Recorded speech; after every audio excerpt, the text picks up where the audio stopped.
All right, go. That's tomorrow. And that is That's tomorrow. And that is That's tomorrow. And that is it for us today. And we will leave you with I can't do it. We'll do it live. Do it live.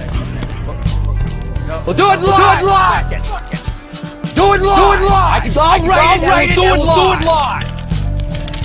Fucking things suck.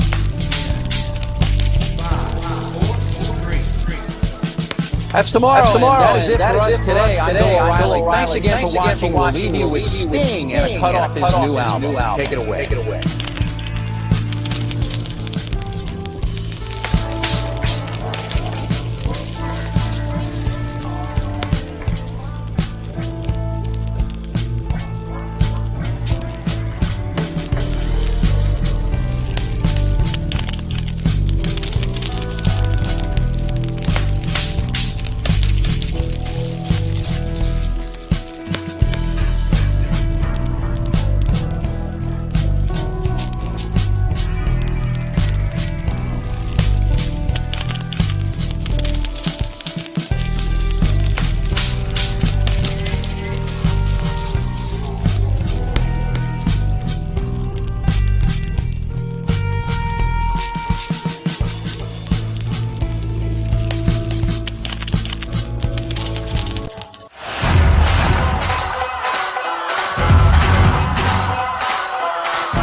What is up, everybody? It is your boy Lou Martinez, aka Big Chief Burrito, live with you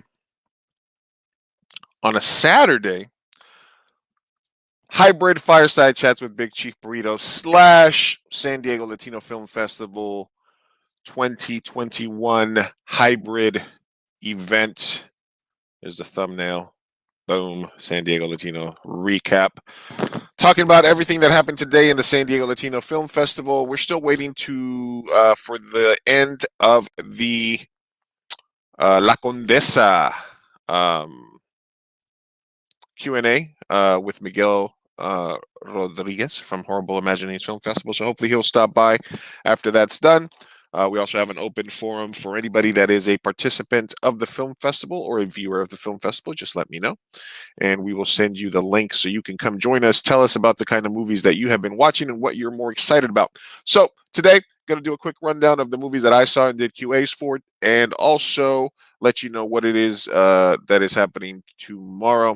And then if Miguel gets done with his Q&A in time, then we will talk a little bit about the Un Mundo Extraño showcase that is going to be tomorrow live. That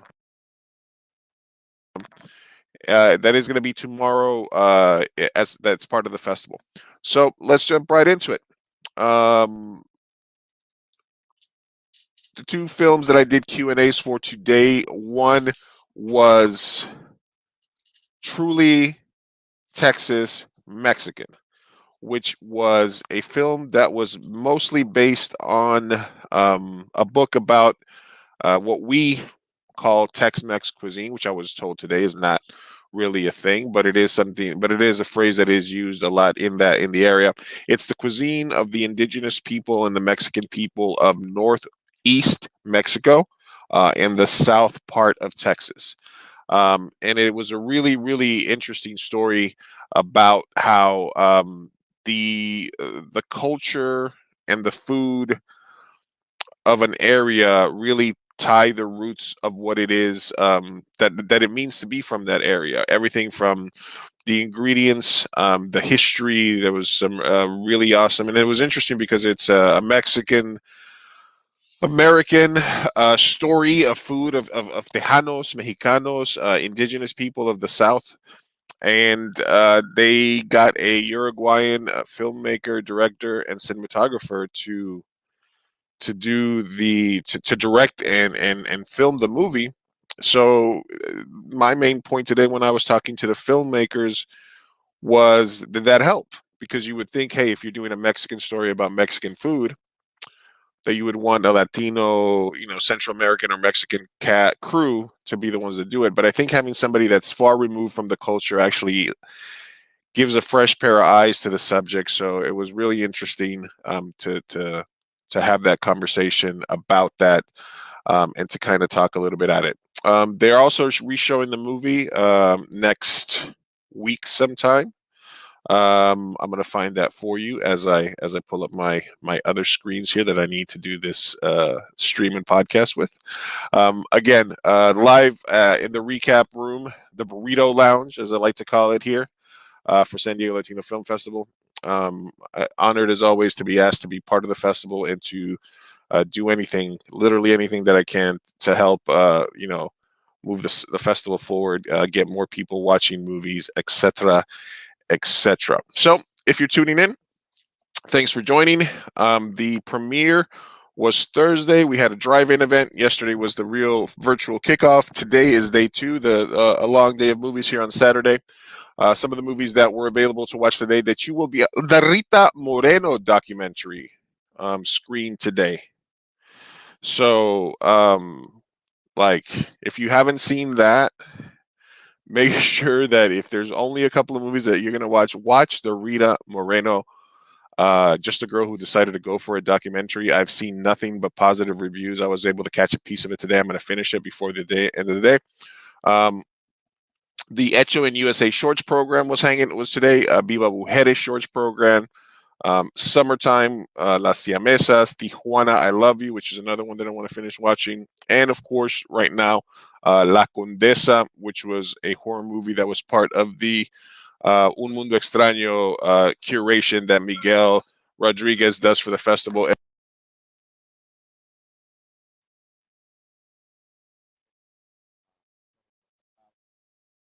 Sorry, I muted myself there, guys. Waiting for him to finish his Q&A for La Condesa, see if he can jump on for a couple of minutes and talk to us about that. The other movie that I saw today was... the other movie that I saw today that was very interesting was La Bronca. La Bronca was a Peruvian movie. It's a drama set in 1990s Canada. Really, really strong cast, really, really strong performances. If you like family dramas, it's a movie that doesn't explain A, B, C, and D to you. It lets you sort of figure out a lot of things by yourself, which I thought were incredibly awesome. As always, my favorite part of this festival is to be able to watch movies from different parts of the world, and to be humbled by the amount of brilliance and incredible filmmaking that's out there. So, well, let me get my email out of the way here. But so La Bronca, which had a virtual screening today, you can also watch this again on March 15th, which is Monday at 8 p.m. So if you missed it today, this is another one that I highly recommend. It's got a lot about, it's set in the 90s. Which, if you know anything about South American politics for Peru, Ecuador, all those countries, Colombia, everything had a very difficult, set of regime changes and stuff like that. So it is a little bit about, if you're from a place that's in constant turmoil, are you better off leaving that place, or are you better off trying to make that place better? and it's got a lot of really cool film elements. Like I said, it doesn't telegraph things for you. It leaves a couple of things up for imagination, which I think is pretty cool. I had a great chat today with one of the co-directors of the film. The other director is actually in Barcelona, who's 9 hours ahead of us. So if for some reason he gets my email in time, maybe he'll hop in. He'll hop in as well, and we'll be able to talk with the other brother. It was a brother co-directing team, which I always think is a little weird because, I mean, I love my brother, but could I see myself in a creative environment? Because I would always want to get my way. So I'm not sure if that really is something that's plausible at least in my environment. To be able to do to be able to make a movie. I don't know how the Coens brothers do it. I guess they really divide the workload, or they just have an incredible ability to work together. Um, but yeah, it's weird that's part of that. So those are the two films that I did Q&As for today. I've had a long day of watching movies. Tell me about some of the movies that you've seen that are part of the festival, or your experiences at the festival in general. If you want to, drop a message in the chat. If not, I'm just going to be talking about that. And I'm going to also want to play a couple of the trailers in a minute. Maybe we'll do that before Miguel gets on, to kind of tell you about what's happening tomorrow. One of the movies that's going to be playing tomorrow, and we will pull this up as a Sunday at the festival. This is normally a day where we would be sitting, drinking Stella Ariolas in the green room of the festival at Fashion Valley while we talked about our own movies and about the movies that we've seen on a Sunday. But let's look at the schedule. So Sunday coming up, we have the Somos LGBTQ Cine Shorts program, narrative shorts, documentary shorts, the aforementioned Un Mundo Extraño Shorts Festival that Miguel is curating. We have Landfall, which is a documentary feature about Puerto Rico in the wake of Hurricane Maria. And I have that trailer pulled up. Let's watch it right now. Uno se maravilla con las bellezas de Puerto Rico, uno se maravilla de que Puerto Rico es alegre, de que nos gusta fiestar. Pero al venir María, entonces nosotros pudimos ver los judíos que estábamos.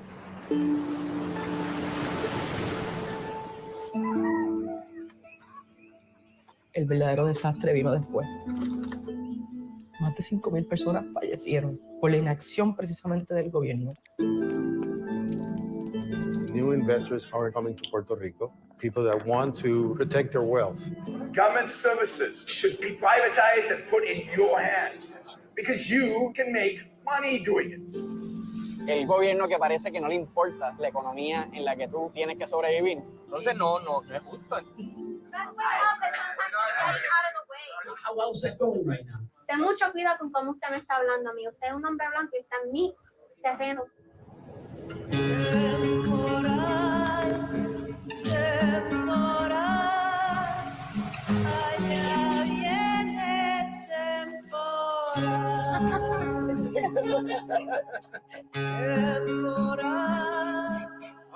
Yeah, that's an understatement. Exquisitely shot. Yeah, we're looking at some like beautiful shots. Común denominador es el bienestar común. Sí, ver aquí. Y a la gente sentirse vulnerable, pues ¿qué van a hacer?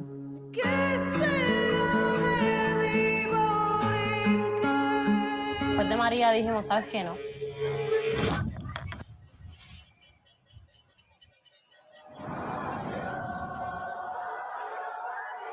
¿Cómo soy yo para decirle a un joven no coja un adoquín cuando quizás se le murió su abuela por falta de esta gente? ¡Esto no se va a acabar! Este era el huracán que teníamos estacionado en el centro del pecho. ¿Es ahora o nunca? Yo quiero vivir esta isla como se supone que la podamos vivir. Nuestra.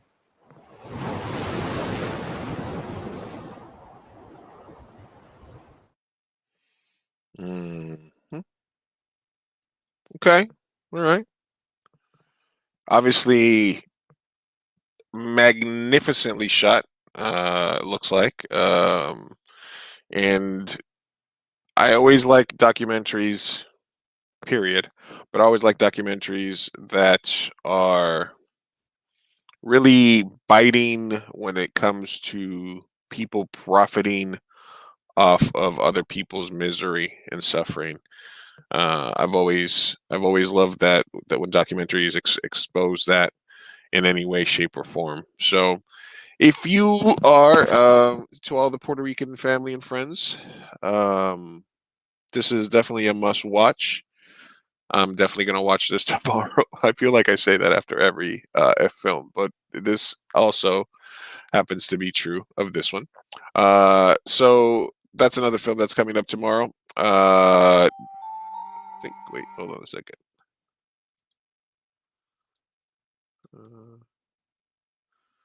All right, that's Landfall. All right, another movie that is playing tomorrow, part of Sunday's festival entries, is Nudo Mixteco.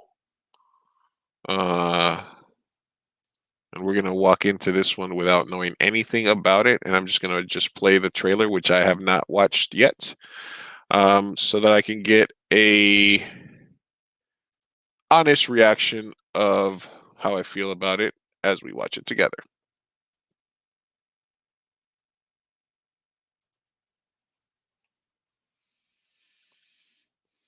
Madre cine.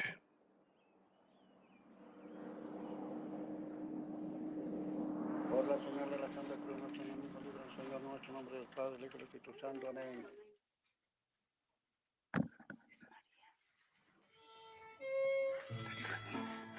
تناشاني همه بیتاتری.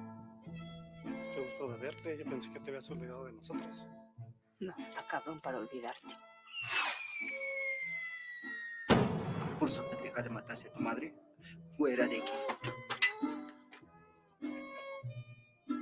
Perdóneme, pero ya está usted vieja para hacerse pendeja. Tú nomás tres problemas. Tena Sandoyo Tiutata, Esteban Juárez, Iñasi de Anani Chabela García. Te voy a llevar conmigo. Usted nada más se hace tonta. Me voy mañana.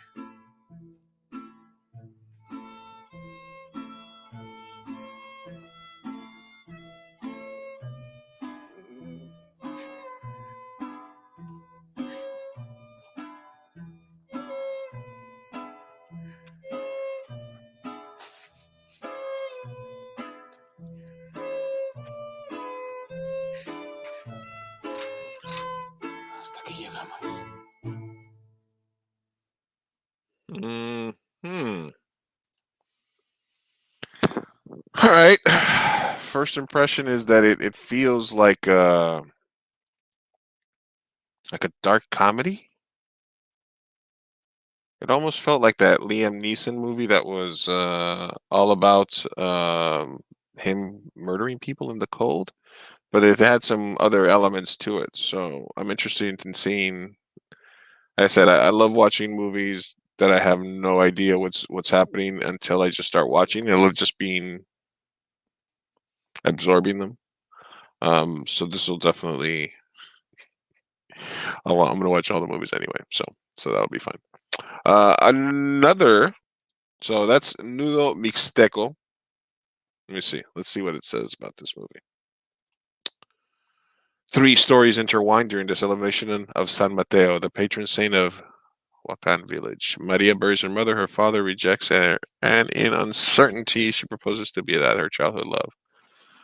To live with her. Esteban returns after 3 years to discover that Chabela, his wife, is living with another man, and Reggie calls the village people to prosecute her in an assembly. Doña relieves her own trauma when faced with abuse or death. So it's intersecting stories.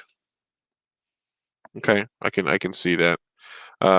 Tomorrow, Sunday, 7:15 p.m. and March 21st at 4:15 p.m. Remember, anytime you watch one of these movies, you have till that same evening to start watching it, but then 24 hours to finish watching them. So that's Nudo Mixteco tomorrow at the festival. And then one other movie that's playing tomorrow that looked interesting, La Restauración. This is a film from Peru. And let's just watch the trailer, see what it's about. ¿Qué te parece? See if we can figure it out. ¿Hermosa vista o no? Perfecto para ver los fuegos artificiales. Los fuegos artificiales, el Lima Golf. Antes se veía el mar, pero ahora solo veo mucho dinero. No, en serio. Creo que todo lo que tengo no es solo por trabajo duro o buena suerte. No. Yo creo que es un regalo de Dios. Sí. Algo divino. Is this guy the Peruvian gecko?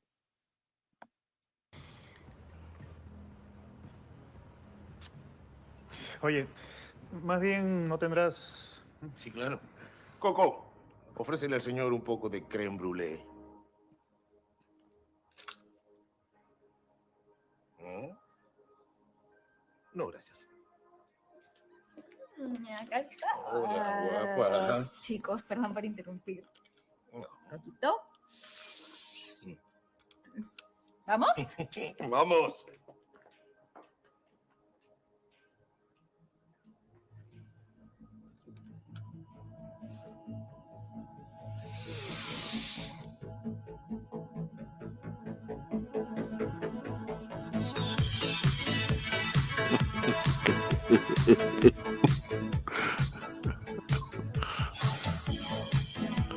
Okay.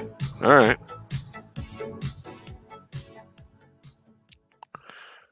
All right. So that looked interesting. Okay. That looked like a Peruvian I don't say Woody Allen because you can't really say that. But like a 80s Peruvian Miami Vice type comedy? I don't know. I don't even want to read the description. The trailer was enough to intrigue me. I wanna watch this. Recently divorced, totally broke Tato, a childish 50-year-old is running out of ways to sustain his pressure. Yeah, it's definitely that. I definitely got that from that trailer. But what a cool trailer.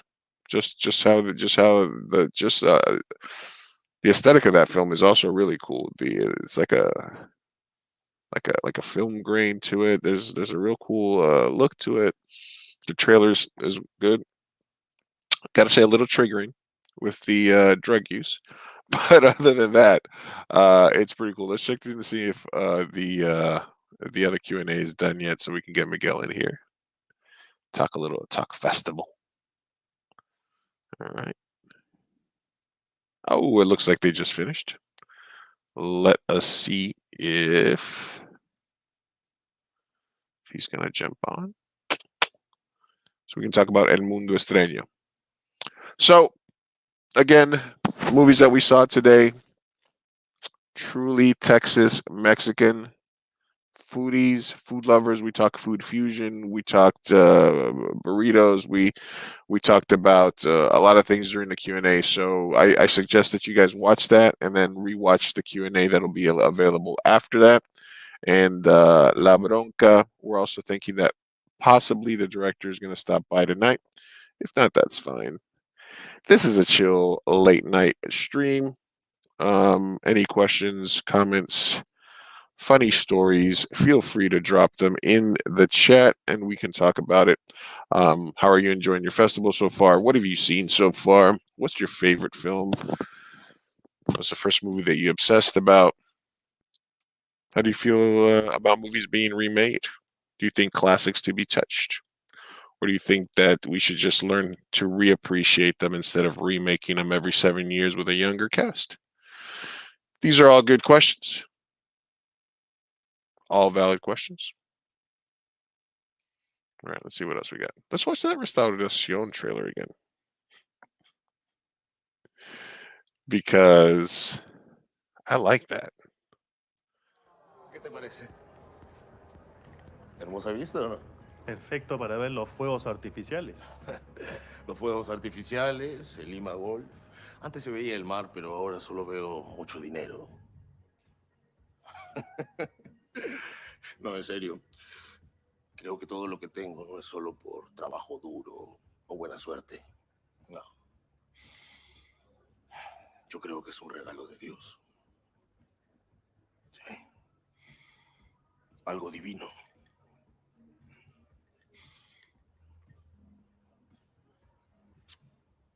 Oye, más bien no tendrás... Sí, claro. Coco, ofrécele al señor un poco de crème brûlée. ¿Mm? No, gracias. Acá está. Hola, guapa. Chicos, perdón por interrumpir. No. ¿Poquito? ¿Vamos? Vamos.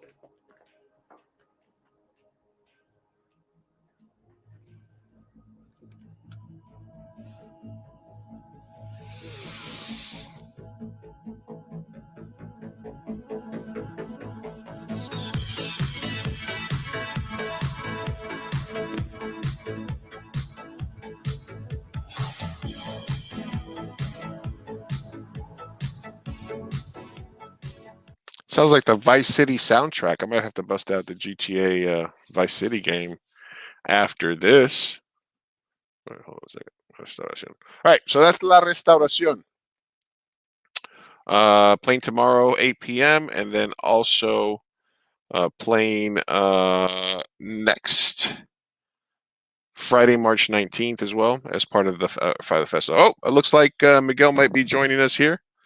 Let me see if he can pop in with us for a couple of minutes, and we'll talk. All right. Hey, Miguel. Hey. Hola. Wow. I just I'm still got a little bit of a dry throat from an amazing conversation I just had with Mario and Diana and Sebastian from La Condesa. It was a really fun Q&A. I honestly, I would watch it again if it got recorded. So everybody should check that out. Yeah, I was watching. You got abducted for a minute. Yeah, I don't know. You know, the spirits whisked me away to another dimension, and at least I'm still alive. Hey, you made it, man. Thanks for stopping by the late night recap, man. Hey, you're welcome. Thank you, and congratulations on the work that you had in the festival this year, Luis. I got to catch the documentary with Oscar Velasquez at the drive-in on Thursday, and I really enjoyed that. So well done. Thank you. I appreciate it. I got to watch one of my movies on one screen, and then one of my movies on the other screen, which is an abundance of good fortune for us. So I appreciate it. Did you can I ask you like what you liked about it? Yeah, I mean, obviously, I mean it's pretty easy to identify the content. You know, I think focusing on the travails of a DACA recipient, of an artist like Oscar, like someone who, you know, the work he does is so different from what you normally get from stories about DACA recipients. You know, the people who are part of that program, the stories that you get from NPR or CNN or whatever, you know, God forbid, Fox News, that they're usually not about someone who is an amazing cinematographer in a film community. You know, it's always something quite different. And so, first of all, like that perspective was really interesting to me, because he even says the word dreams, you know, like I have to put my dreams on hold, because this industry of filmmaking, whether you're a cinematographer or a writer or a director or an actor or what have you, ultimately it's a career path of madness, isn't it? Like this is not something like a sane and normal person is supposed to go for. You do it because you have no choice. You have to do it. And to have someone who has, who's part of the DACA program, who is in that life situation that Oscar Velasquez has, it adds an added dimension to that dream, that he's not just a person. He's someone that you can't help but root for, and to put us in that place was, it's a great story. Ultimately, it's a great story. So, as far as what I liked about it, like it definitely has to come to that. It looks good. I mean, I wasn't earth shattering, but I do think that it was a little like slice of life is just like an alternate take on something that's been said a bunch of times, like. Yeah, but not enough apparently, right? So no, absolutely. Just and also if you look at the logistics of their lives, it's like they have to pay unemployment, but they can't collect unemployment. Mm-hmm. They have to keep a job, and when your dream is in an industry where you might not have jobs for 6 to 9 months. Yep. What are you and you're under a presidency that doesn't see that seems to be hell bent on destroying you. Yeah. And it's funny because me and him talked about it the other day, and he said, I wish the film would have been seen when we actually made it, which was about 18 months ago during previous administration, because it would have been more important. But for his mental health, for his well-being, and for and part of it, and I was like, man, are you okay with me putting this out there in festivals? And he's like, yeah, man, it's like I gotta, he was a little apprehensive at first, but now that we're in that he's in a seemingly safer place, I think it's easier to put it out there. Okay, I agree with that. I think it's safer for him under the Biden administration for this to be a public piece of art, a documentary, I should say. But I will also say that there's still like a mountain of change that needs to be done and work that needs to be done, and Biden is not.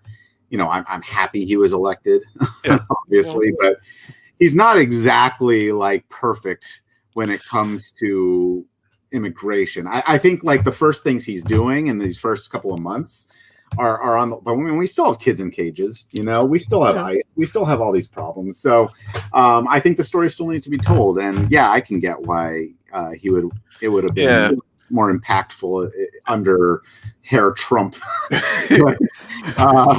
But I still think it's impactful. I still think it's important.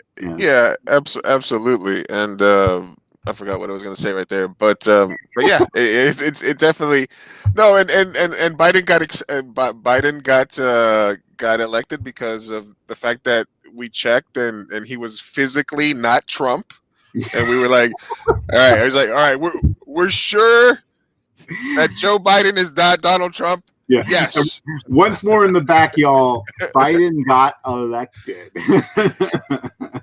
Are we sure he's not Trump? Yes. Okay. All right. That's what we're going with. It was like they could have put up a ham sandwich, really, is what the DNC basically said. So why don't we put somebody that's not going to rock the boat too much? It's going to be kind of a centrist. That's going to let us kind of.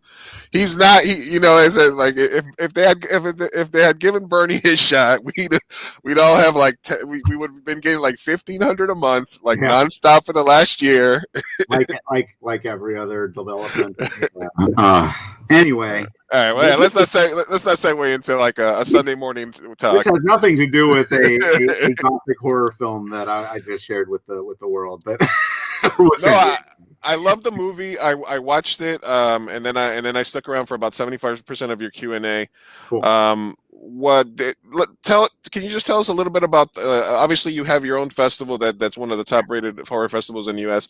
How do you pick what the films are that you curate during the year that you're going to present or bring to the festival, or do they take the horror submissions that they get and they send them to you and they say which ones are the best? How does that work for you guys? It's not as cut and dried as all that, because I explicitly tell Moises. When it comes to features, I talk to Moises. When it comes to short films, I talk to Juan. My definition of, even for Horrible Imaginings, but my definition of what constitutes horror or what constitutes un mundo extraño even more so, because that's not just horror, right? Like how we interpret that can be so wide ranging. So like, just because Moises might think, oh, I don't know if this would fit, I might not have the same opinion. So I have them send me all kinds of stuff, unless it's like a romantic comedy or a documentary, something that's like really doesn't fit, you know.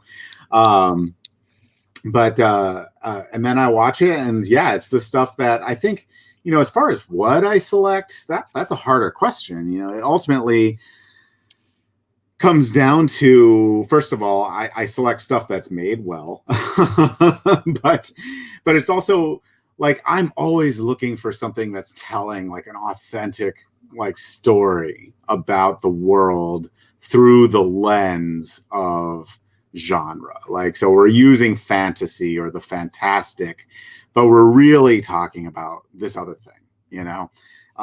So that's what excites me. And you know, for anybody who's going to watch the short film blog tomorrow, you'll see like that kind of play out in a real way, because we've got like such a diverse like number of films about so many different things and so many different subgenres by so many different voices. We've got films by women, we've got films, it's all different countries.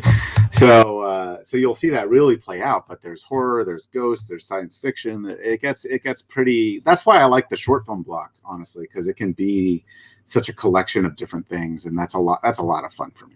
Yeah, just looking at these posters, they don't look anything alike. You got a lot of different styles here. Dude, Noite Macabro, the Macabre Night there, that's a musical, you know. Like that one I specifically put to like, because some of them can get kind of heavy, you know, but we need to have some fun too. Okay. And then but so okay, so these are direct entries into the festival themselves. You know, you never do you ever have a film that's in your festival that you're hey, yeah.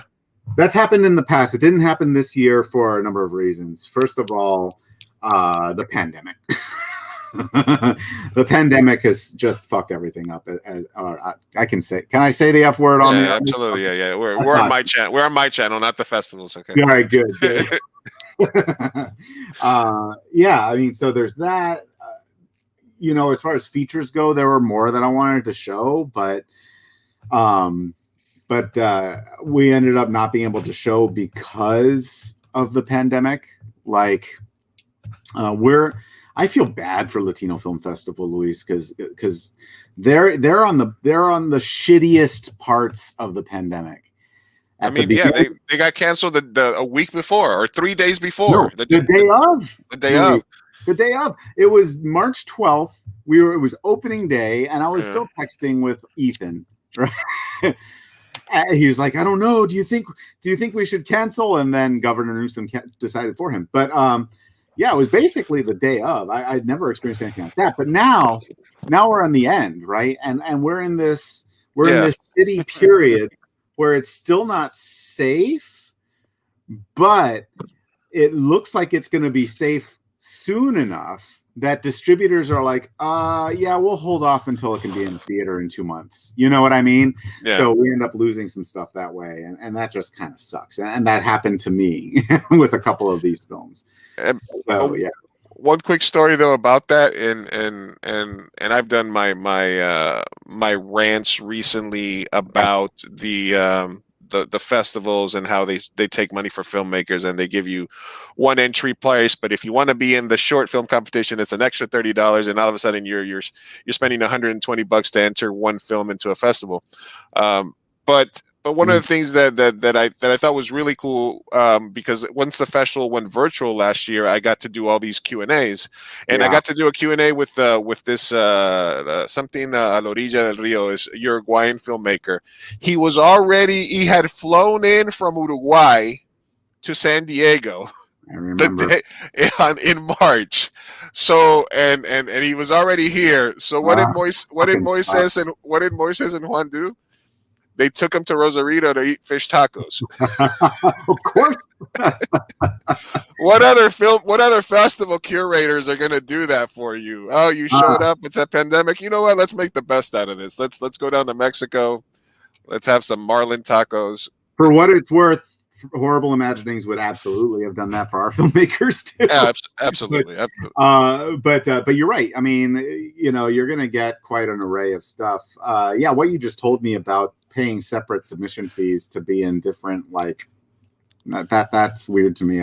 Certainly for us, it's one submission fee for, like, just for everything. That's it. We're not but and I give people props for coming on and talking to me about it, but their answers have been, well, that's how the Emmys does it, that's how other festivals do it, and I don't think that's a good enough excuse.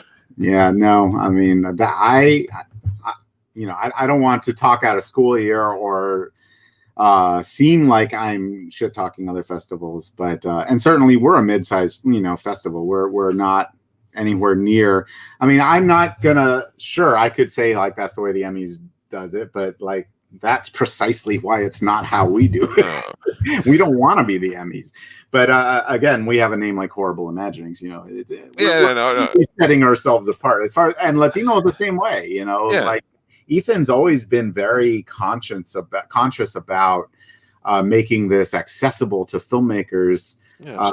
Who struggle as it is. I mean, this I don't have to tell you that, but there's the limited. In the indie film world, you have a limited budget, and then you have maybe $300-400 left over, and you're like, all right, I'm going to spend $80 on Sundance, even though I know I'm not going to get in. I'm still going to do it. I'm still going to shoot my shot, but which is a dumb move, right? You should go for the niche festivals. Depends on the film. I mean, it depends on the film, of course. Yeah. But yeah, I mean, the Sundance, and in the realm of the Sundances, at least that one is, it's expensive, but a lot of festivals will say, well, part of your budget should be submission, and which is true, but I mean, come on, but those are just my two major beefs, that when they try to charge extra for stuff, or they charge you $75 to submit an old film or just something ridiculous like that, where I think, and then the other thing where they say, well, we only watch 40% of your film or something like that, and then it's like, well, if you're charging money, pay somebody to watch the movies for you at least, or do something like that, which I don't know. Again, I know it's a business and it has to turn a profit and stuff like that, but it's supposed to turn a profit. You didn't get that memo. No one got. I missed that check. Yes. Well, technically, I was having this discussion with Logan, who owns the Frida Cinema. It's like, we're in this kind of like warped perspective of we have confused the word thriving with the word not dying. It's like, oh, we still can survive. We're thriving. It's like, that's not what thriving is, but okay. the overwhelming majority of filmmakers that have been to your festival are super happy and they love you to death, but we might have to close the doors. It's a rough world, right? To be totally fair and transparent, we're not that dire. But I'm certainly, I have a day job still. The other thing I wanted to come back to, just so I make it clear to everyone, when I was talking about like distributors or filmmakers who decided to pull out to wait, I don't want to make it sound like I'm blaming them for anything. Right. If I were a filmmaker or distributor and I thought that, hey, I could get into Fantastic Fest that would be in person, and instead of premiering here virtually, I get it. Like I would do that too. So I don't blame the filmmaker or the distributor for making that decision if they decided to pull out of our festival because we had to be virtual.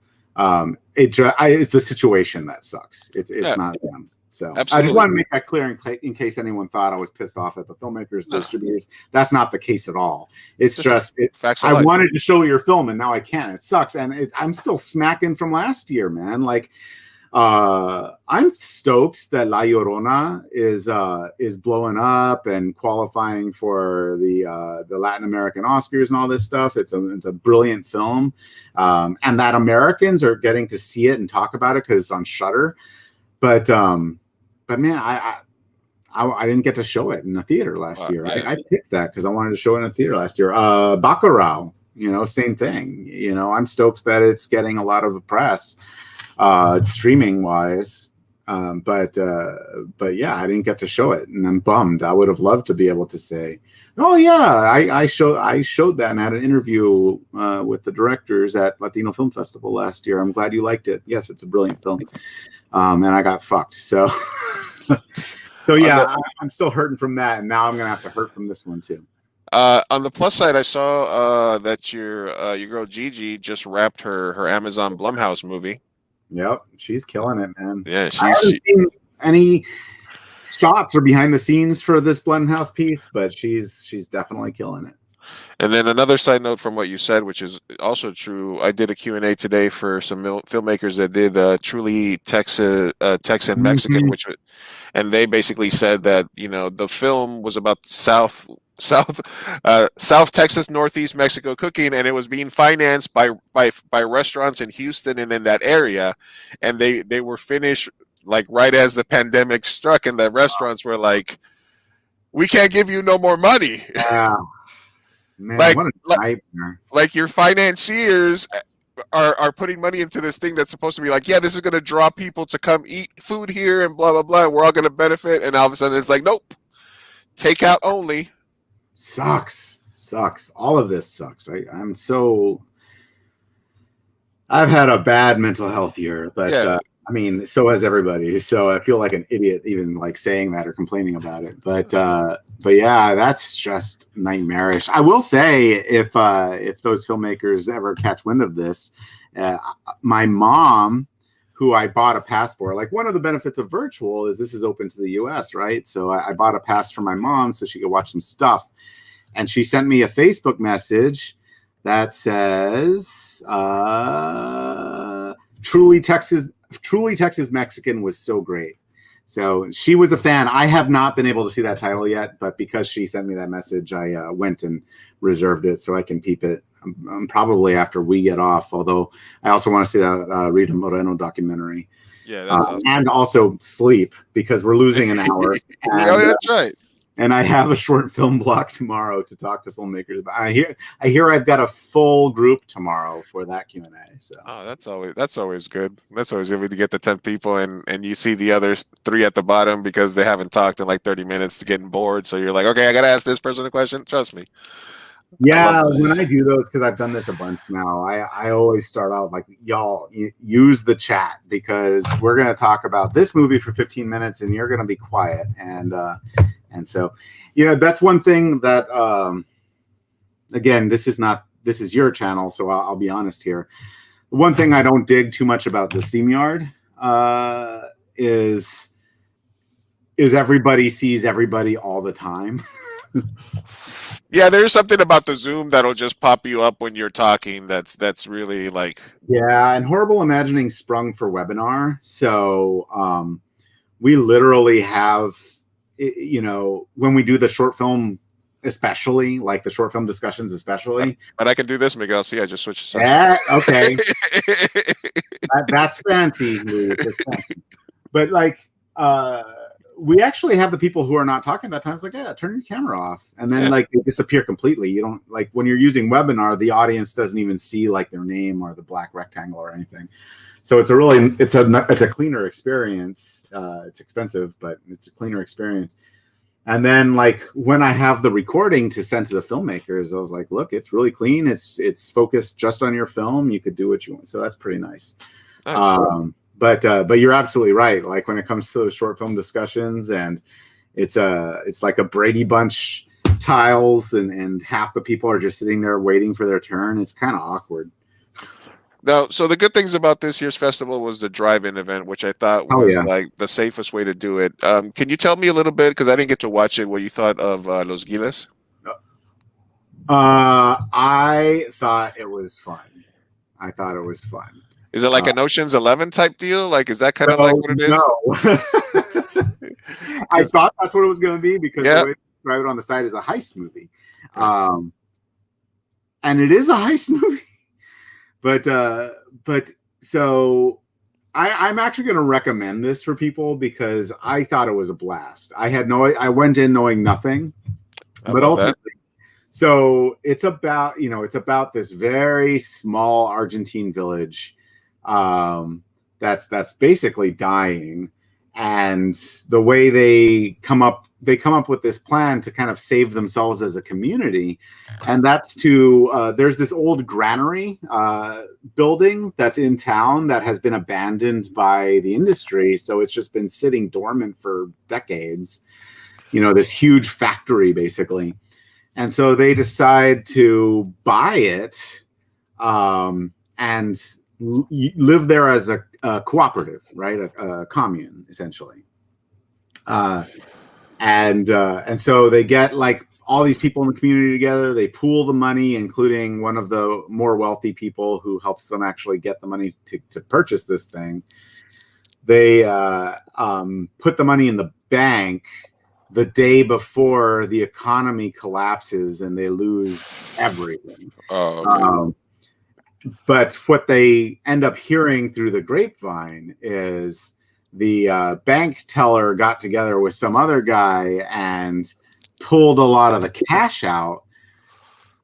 They were able to illegally catch wind of the crash before it happened. Okay. So they essentially took all that cash, the actual like physical cash, and stole it. He went and buried it in a vault, and they found this out. And so the heist is them going to get their damn money back. But I mean, they're these like very working class. Some of them are smart. Some of them are very much not smart. So ultimately it's a comedy about like sounds like kind of like a waking Ned Beatty, like that one. Yeah. Oh no. Yes. Okay. That's so. If you take Waking Ned Beatty and made it an Ocean's 11 movie, okay, that's what you have. And that was the elevator pitch.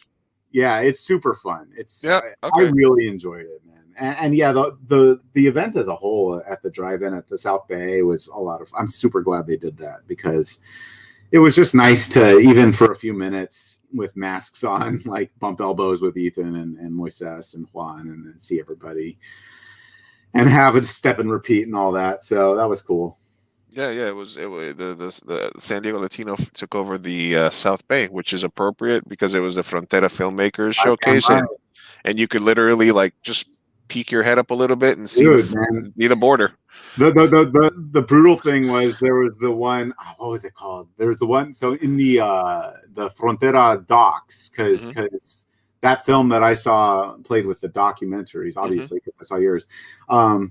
One of them was about the water and air pollution that's cross border.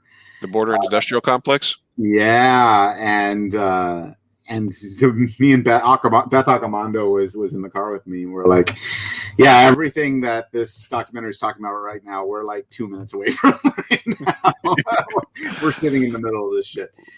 So that was kind of fun. But you're absolutely right. I mean, like that's one of the beautiful things about South Bay is you see the border right there. That's history for all of the shit that it's going through right now. I think that's this one, Border Industrial Complex. No, that's not the one, actually. Okay. That was a good one, too. No, keep going. It's something about Matrona. Too long. No, go all the way to the top. Is it not listed? Possibly. That's the only one that's maybe Border Flows. That's it. Border Flows. That's okay. It didn't have a poster. That's why. I was like, okay. Border Flows. Yeah, but when I saw this Border Industrial, it's got to be that one, right? No. Yeah. No, that one was good too. But this one's more. So the Border Industrial Complex. That's a good one too, because what that's about is about how the companies that build the wall are all private companies, and this kind of this bidding war for something like a border wall is ultimately, it's a moneymaker, right? So that's what that one's about. But yeah, Border Flows is about the pollution. It's about the climate change stuff and about how, like, if whether it's in Tijuana or whether it's here in San Diego, wherever pollution from the water or the air originates, it's a problem for both sides. It's an international problem, no matter what you can do. So that's ultimately what that one's about. It's very interesting. I like that. I liked it, but it was kind of fun to know that a lot of the shots were right by where we were sitting in South Bay. Literally, if you go south instead of north, there you're going to be in Mexico In very Mexico. very Yep. quickly. And these are all parts of the there was 2 Frontera filmmaker showcases that Hey, what's that showcase. Oscar story? What's that? Hey, what's that one about? What's that guy? Wait, hold on. I zoomed out too much. Oscar story, yeah, right there. I was a little on the nose with the dreamer imagery in the poster, but I was like, I need people to know what it's about. It's all good. Sometimes you have to be on the You nose. got to be that. But these are available March 17th at 4 p.m. We're talking to Miguel from Horrible Imaginings, who curates Un Mundo Extraño, a not necessarily horror, but just a strange world films that he selects to be part of his entry, not entry, but the block that he curates every year for the festival. And you can see that tomorrow. That's why we're going to let Miguel go here in a second. Here, he's got a block of films tomorrow at noon, so 12 hours from now, 11 hours from now, because we lose an hour.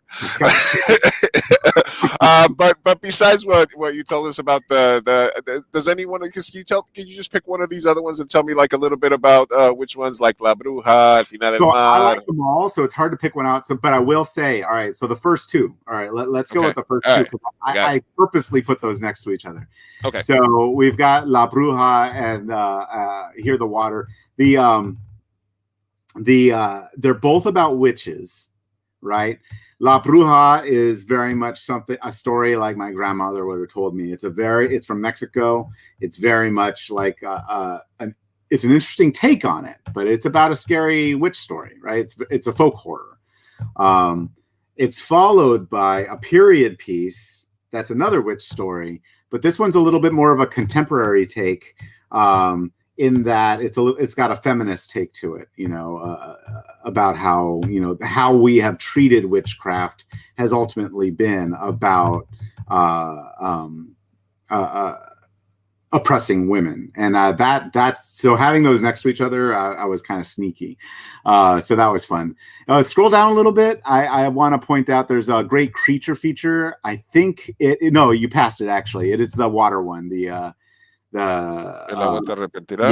that one is fun. So for the people who like monsters and creatures, I really think they'll enjoy that one. But yeah, the other side's interesting because it's a border story, and but so the filmmaker is from Mexico City, okay, but lived for a while in Texas, and when he made this film, is in film school in the UK. Okay. So yeah, because I was like, I saw this name and that name, and just like USA but UK, so whole like conglomeration of different perspectives, and it's like an alternate future kind of sci. It's really interesting. I really liked it. Nice. Yeah, Un Silencio Prolongado is that's one of the intense ones. That one's a family like ghostly supernatural film about life and death, and I don't want to give too much away. Honestly, I picked them because they're all good. no, hey man, if they're coming with the right, like Macabre Night's a musical, so you'll have a chance to have fun too. it's if they're coming with the Miguel seal of approval, if there's a name that you're gonna trust in horror or in just funky movies, it's going to be you, brother. So thank you. That's good to know. I have some kind of reputation amongst some people. Absolutely. Like my favorite is when we did that bracket bit with you, and I kept throwing like 2 or 3 different directors at you, and you were just so pained because you were like, oh, I love all these directors. That was brutal. You did not fuck around. I think at the end there, when it was like, I think it was down to like John Carpenter and Wes Craven. Yeah. Was that right? Something like that. What are you twisting the knife? Like, why are you doing this to me, man? Yeah, that was fun, by the way, Luis. I would do that again. Anytime. Yeah, we absolutely, man. And next time there's a big horror event or something, you got an open ass anytime you want to open pass every time you want to come on the pod or on the stream.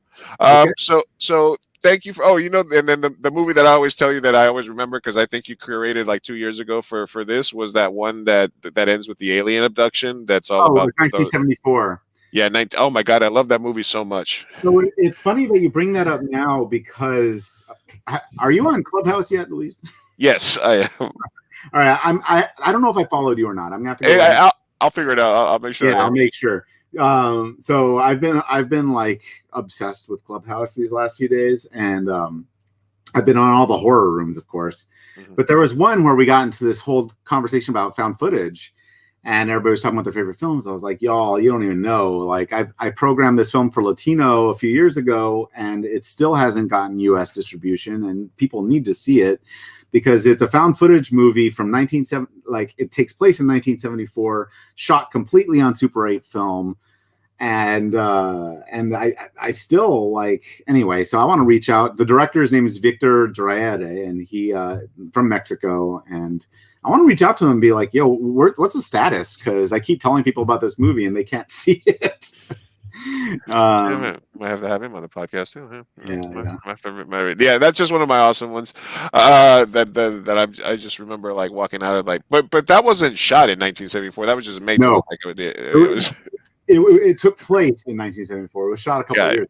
Okay, got it. But it was filmed on legitimate Super 8 film. Like it wasn't digital and then put through filters. Like they shot it with a Super 8 camera, which is completely insane. So that's that's one of the things that makes it really kind of creepy, actually. Just the feel of that old film. All right. Well, thanks for stopping by, Miguel. I talk a lot. It's all right, man. I was vamping for a while, and then that's why I let you take over when you came on, because I was kind of vamping before, because I was like, I think the Q&A is about to be done. I'm going to start, and then boom, it was fine. So tomorrow at the festival, Un Mundo Extraño at 12 noon, followed by a Q&A with Miguel, I'm assuming. And then tomorrow's the only time that you're going to be able to watch it. Only one time, March 14, 12 p.m. tomorrow. But the good thing is you can start the movies at 12 when they become available. Watch the Q&A, and then you have a full 24 hours to finish the movie, which is awesome this year. So thank you for stopping by, Miguel. We're going to have you on the regular show soon, and I'm going to wrap it up with everybody here, but I'm going to let you go so you can get some rest. And hopefully, we're in it's 1 year till it was supposed to be 1 year from when it was supposed to be 2 weeks. That turned into 2 months. That turned into 1 year. But I'm getting my second shot in a couple of days. Hopefully, I'm getting my second shot on the 25th. Nice. So, hey, fingers crossed. We get out of this situation. We can go back to some real life in person, free Stella Areolas drinking festival fun. Tired of this bullshit. All right, Luis, thank you. All right, Miguel. Take it easy, man. We'll see you around.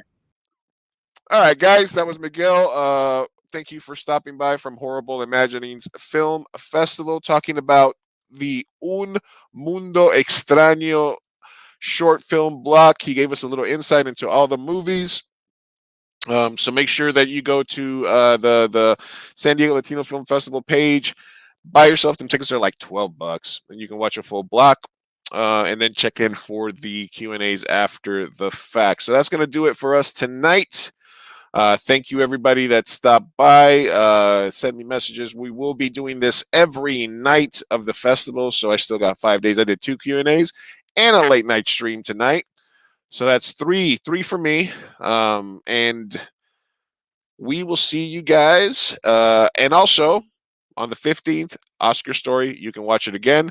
On the 15th, El Ladrón de Bicicletas, you can watch it again. On the 17th, Oscar Story, the movie that we talked about at the beginning with Miguel, you can watch that again.